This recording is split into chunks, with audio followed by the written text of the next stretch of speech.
You wake up in the morning and already feel this inexplicable weight on your chest. It's not laziness. It's not a lack of willpower. It's as if something inside you is begging for the whole world to just stop for a moment. You look at your to-do list, your unanswered messages, the demands that pile up like a silent avalanche, and your whole body rebels. Not against work, not against life, but against this insane speed that has been imposed on us as if it were normal. Your soul is screaming, and everyone around you insists that it's laziness. But you know deep down that something much deeper is going on. It's as if you were a plant trying to grow under artificial lights, feeling that something fundamental is missing, but unable to name exactly what it is. If you've made it this far, it's because you recognize this feeling. And I want you to know that you are not alone on this journey. This channel exists for people like us, who feel that there is something deeper going on behind this exhaustion that the world insists on calling laziness. Here you will find not only understanding, but real tools to reconnect with your essence and honor the signs your soul is sending you. Subscribe to the channel and activate the bell, because each video is created with the care of someone who understands that your spiritual journey deserves to be welcomed and respected. And if this content resonates with you, leave your like so we can reach other people who also need to hear that they are not broken, just misaligned with a world that has lost the natural rhythm of life. We live in an age where speed has become a religion and productivity a cruel god that demands constant sacrifice. We wake up to a world that functions like a Kafkaesque machine, where we all rush around without questioning where we are going, where we all produce without understanding why. And when our soul, that deepest and wisest part of our being, tries to warn us that something is fundamentally wrong, we silence it with labels. Laziness, lack of motivation, procrastination, as if our purest essence were a defect to be corrected, a weakness to be overcome. But what if I told you that this internal resistance is not a bug, but a sacred feature of your spiritual system? Imagine an ancient tree that has grown for decades in the same place, its roots deeply intertwined in the earth, its branches stretching toward the sky in a slow and majestic dance with time. Now imagine that someone comes along and demands that this tree move, grow faster, produce fruit out of season, ignore the seasons and natural cycles. The tree would be unable to meet these demands, not out of laziness, but because its ancient wisdom recognizes that there is a sacred rhythm to existence, a right time for everything, a natural order that cannot be violated without devastating consequences. You are that tree. Your soul is that ancient wisdom that recognizes when the rhythm of life is out of alignment with the deepest laws of existence. The feeling you experience when you look at your to-do list and feel that paralysis is not a lack of willpower. It is recognition. It is your soul recognizing that you are being called to participate in something that does not make sense at the deepest level of your being. It is as if you were a musician forced to play in an orchestra where all the instruments are out of tune, where the conductor has completely lost the beat, where the music has become nothing but deafening noise. Your refusal to participate is not rebellion, it is preservation of your spiritual sanity. Think about the moments in your life when you felt truly aligned, when your actions flowed naturally, when there was no internal resistance. These were probably moments when you were connected to something greater than yourself, when time seemed to have a different quality, more dense, more meaningful. Perhaps you were caring for someone you loved, creating something beautiful, walking in nature, having a deep conversation that touched your soul. In those moments, there was no laziness, no procrastination, because there was alignment between your actions and your deepest essence. Modern society has created a system that functions like a Kafkaesque labyrinth where we all chase goals that we don't even question whether they are ours. We work to buy things we don't need, to impress people we don't know, to achieve success as defined by others. And when our soul protests against this fundamental alienation, when it tries to awaken us to the insanity of this system, we medicate it, ignore it, label it as a defect. It is as if we were in an invisible prison, and when we try to escape, we are convinced that the problem is our lack of gratitude for the bars. But there is something even deeper going on here. Your soul is not just protesting against the insane pace of modern life. It is trying to reconnect you with dimensions of existence that have been deliberately obscured by the culture of productivity. There is a time of the soul that is completely different from the time of the clock. In soul time, things mature slowly, perceptions deepen gradually, wisdom emerges in layers, like sediments that settle at the bottom of a lake over decades. When you feel that resistance, that impossibility of continuing at the pace imposed on you, your soul is trying to call you back to that deeper time, that time where life really happens. And you, when was the last time you felt your soul screaming for the world to stop?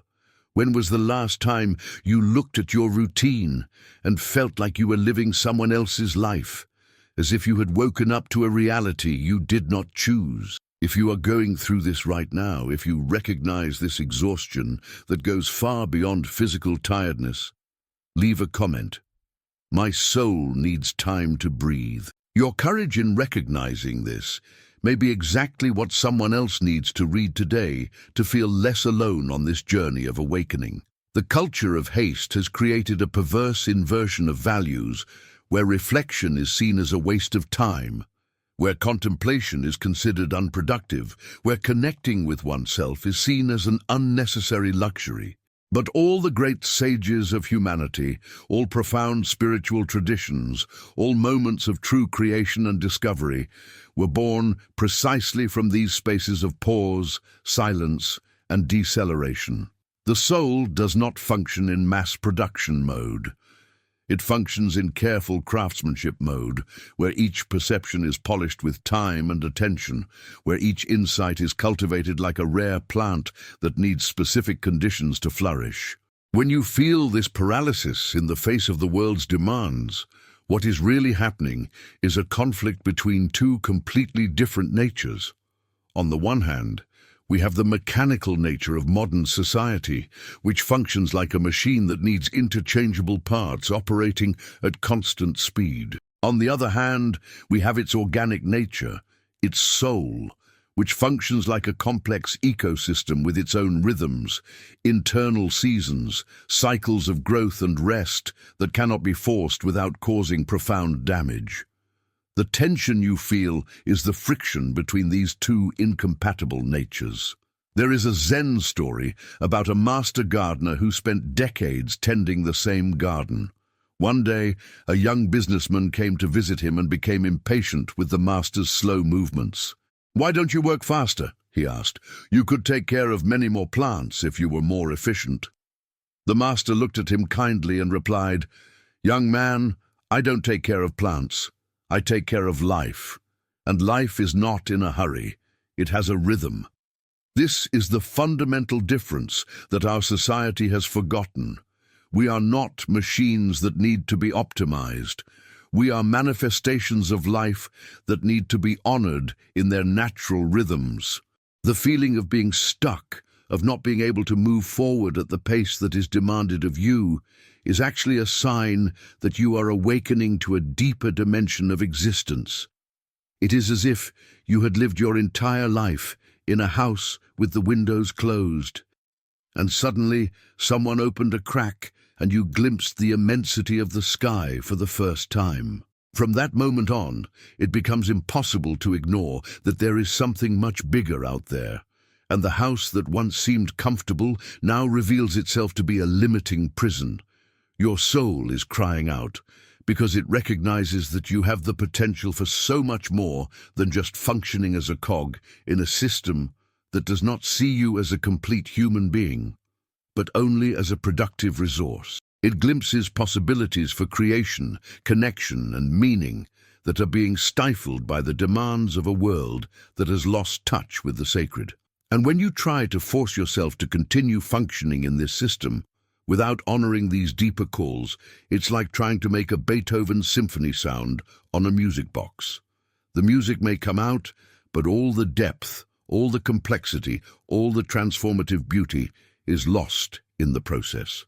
What our society calls laziness is often the soul's sacred refusal to continue participating in activities that do not nourish life, that do not generate real meaning, that do not contribute to the flourishing of the human being in their entirety.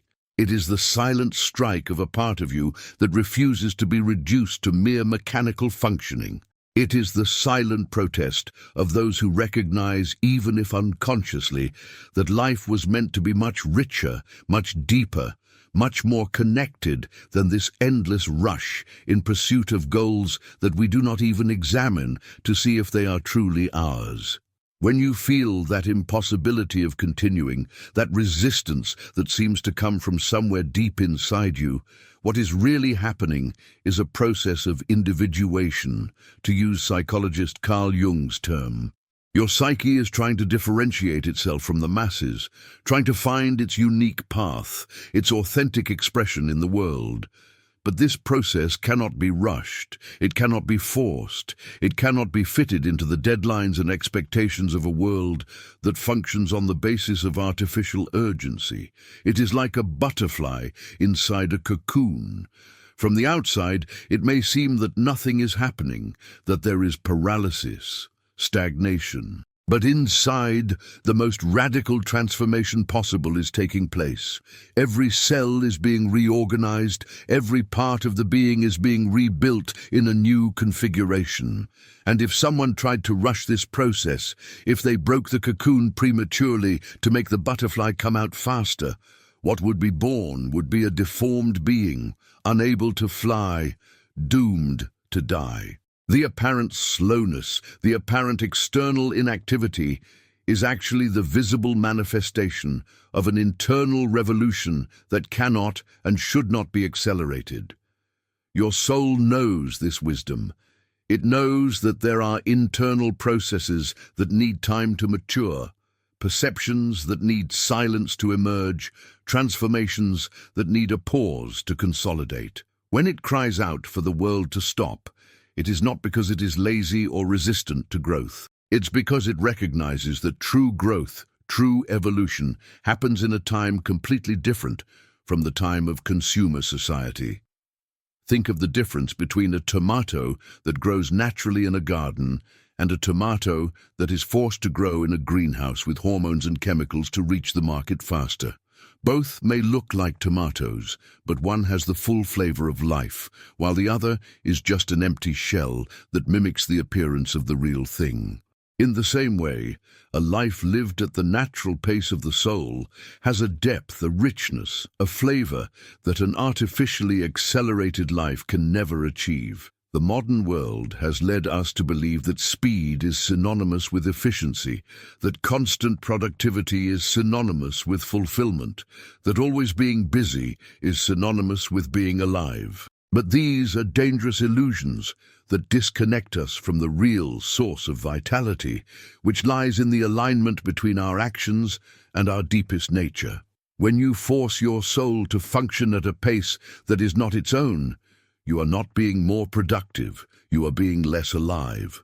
True productivity, the creation that really matters, always arises from moments of apparent unproductivity. All great discoveries, all transformative works of art, all innovative solutions emerged from minds that allowed themselves to wander, that allowed themselves the luxury of contemplation, that honored the time it takes for ideas to incubate. Newton discovered gravity not during a productivity meeting, but while resting under an apple tree. Einstein developed the theory of relativity not in a rush, but walking slowly through the streets of Princeton, lost in his thoughts. Your current resistance is not an obstacle to be overcome. It is valuable information to be heeded. It is telling you that you have outgrown the mold that was imposed on you, that your soul has expanded beyond the limitations that were taught to you as normal. It is like a plant that has grown so much that the pot has become too small. The plant is not lazy about growing. It is signaling that it needs more space, a more suitable environment to express its full potential. The problem is that our society has taught us to interpret these signs as personal defects, as weaknesses of character, as evidence that we are not sufficiently disciplined or motivated. But what if these signs were actually evidence that we are more sensitive, more aware, more connected to the deeper dimensions of life? What if this inability to function on autopilot were actually a gift, a call to a more authentic and meaningful life? There is a fundamental difference between standing still out of fear and standing still out of wisdom. Fear paralyzes because it sees threats everywhere, because it projects catastrophes, because it closes itself off to possibilities. Wisdom pauses because it recognizes that not every movement is progress, that not every action is necessary, that sometimes the greatest act of courage is precisely to refuse to run when everyone around you is running without a clear direction. When your soul cries out for the world to stop, it is not asking you to give up on life. It is asking you to stop living someone else's life, to stop following scripts that were not written for you, to stop trying to fit your immensity into a form too small to contain it. It is asking you to honor your unique rhythm, your particular sensitivity, your specific way of processing and integrating life's experiences. The cure for this apparent paralysis is not to force yourself back into your old rhythm, but to learn to listen to and honor the deeper rhythms that are trying to emerge through you. It is like learning a new language, the language of the soul, which speaks through sensations, intuitions, resistances, and openings that do not follow the linear logic of the outside world, but follow a much more subtle and sophisticated logic of the inner world. This journey of reconnecting with your natural rhythms is not a process that happens overnight.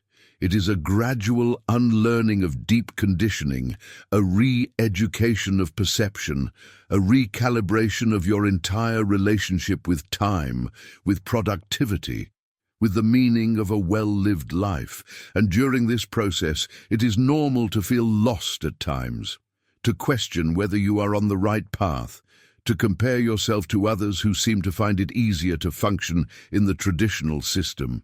But remember that every real transformation goes through a period of apparent chaos, where old structures dissolve before new ones consolidate. It's like a snake shedding its skin. There is a vulnerable moment when the old skin no longer fits, but the new one is not yet fully formed. At that moment, the snake becomes slower, more careful, more focused on the internal process that is taking place.